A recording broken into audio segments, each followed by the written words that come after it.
Is that clear?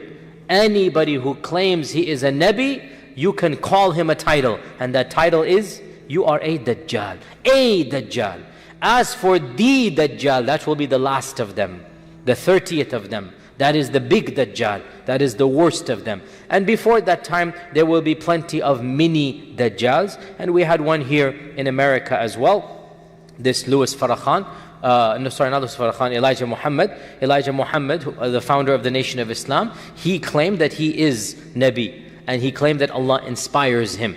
And he claimed openly that I am the Prophet of God. He changed he was born Elijah Muhammad, Elijah Poole. He changed his name to Elijah Muhammad. And he then said that you have to recite the kalima, there is no God but Allah and Muhammad is his messenger. And by that he meant he is the messenger. He called himself Muhammad, and then he said, whenever a Muslim says Muhammad Rasulullah, that is me.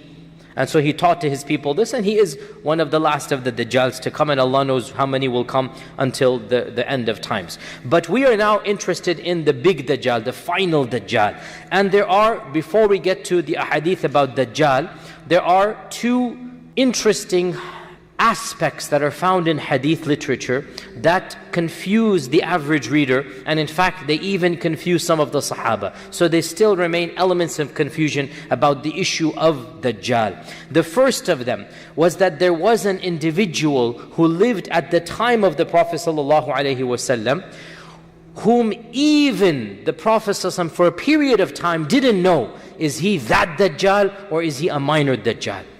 Okay, he didn't know.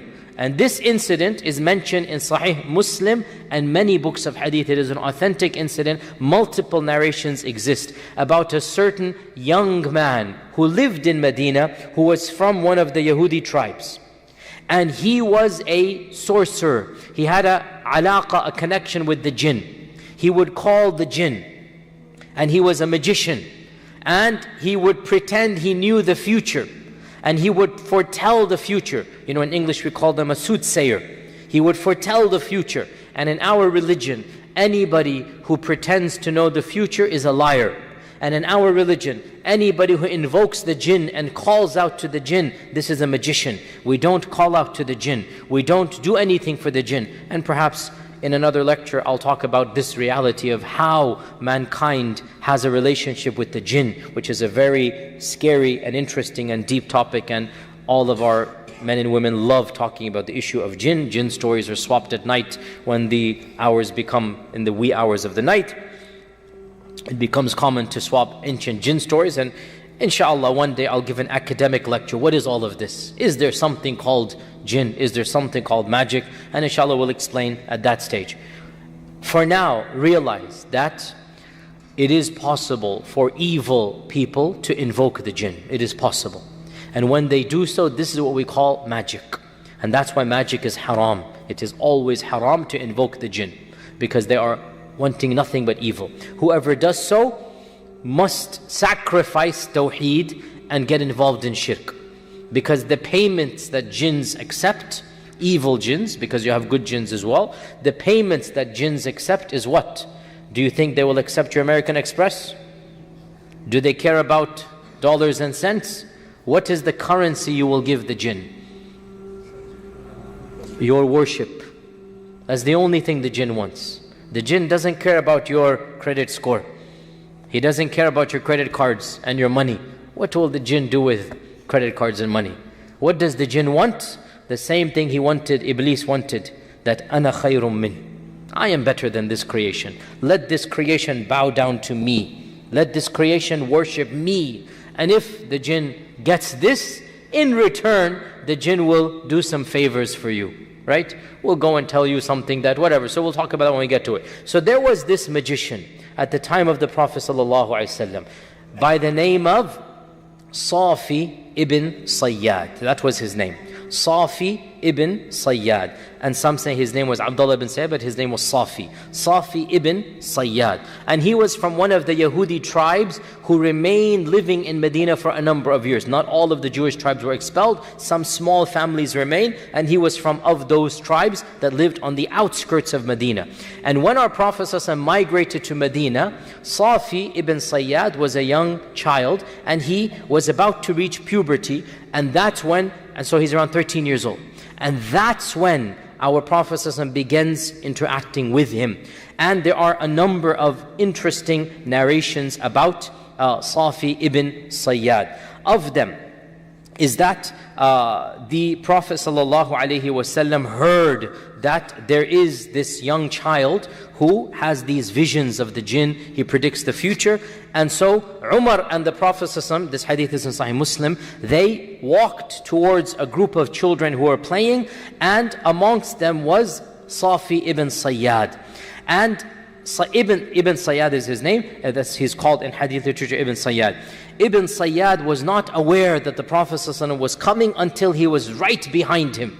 And Ibn Sayyad turned around and the Prophet ﷺ was there.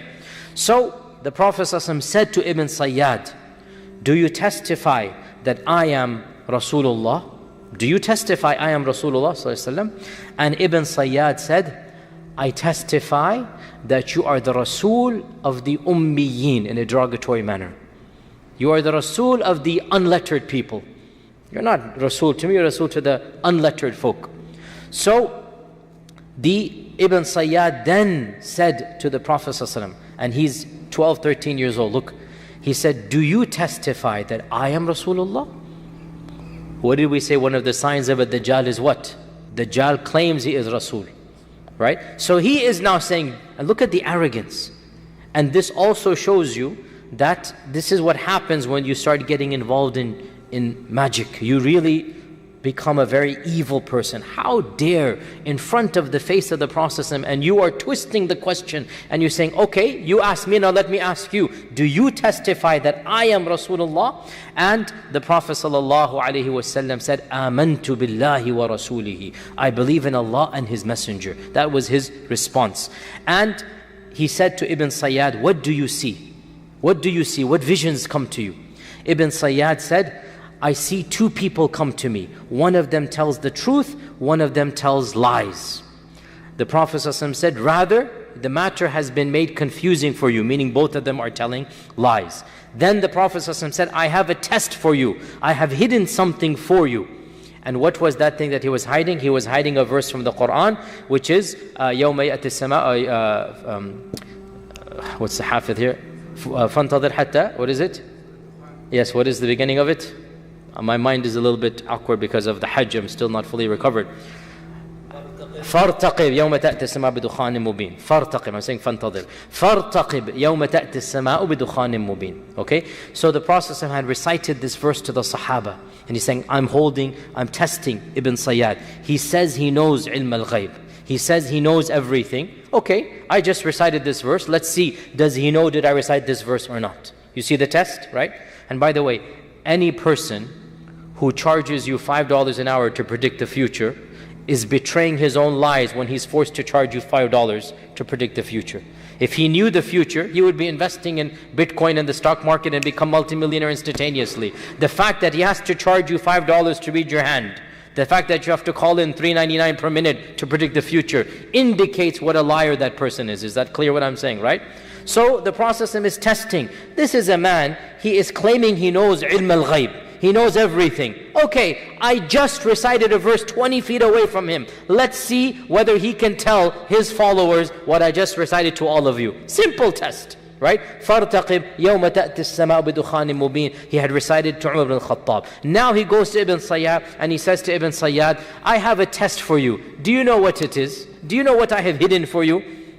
And this shows you, Ibn Sayyad did have contact with the jinn, but the jinn are not all knowledgeable. All he could say was dukh, dukh, dukh. And the verse was فَارْتَقِبْ, right?